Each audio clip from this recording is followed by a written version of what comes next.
આગાહી વ્યક્ત કરી છે તેને લઈને જરા એ પણ જાણવાનો પ્રયત્ન કરીએ કે કયા કયા વિસ્તારો એવા છે કે જ્યાં આખરે વરસાદ પડવાનું અનુમાન હવામાન વિભાગે વ્યક્ત કર્યું છે।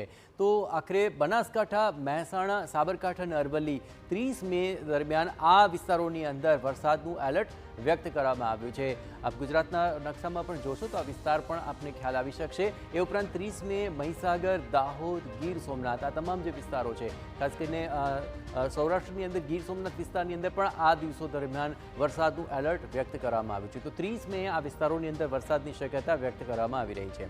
હવે વાત 31મી મેની કરીએ તો 31 મે આખરે સાબરકાંઠા, અરવલ્લી, મહીસાગર અને દાહોદ આ જે તમામ વિસ્તારો છે ત્યાં વરસાદનું એલર્ટ વ્યક્ત કરવામાં આવ્યું છે। એટલે કે આ તમામ જે બોર્ડર વિસ્તારો છે ગુજરાતના ત્યાં વરસાદની વકી છે। આ ઉપરાંત જો મધ્ય ગુજરાતની વાત કરીએ, અહીં મહેસાણા, ખેડા, આણંદ અને પંચમહાલ ત્યાં પણ 31 મેના રોજ વરસાદનું એલર્ટ આપવામાં આવ્યું છે।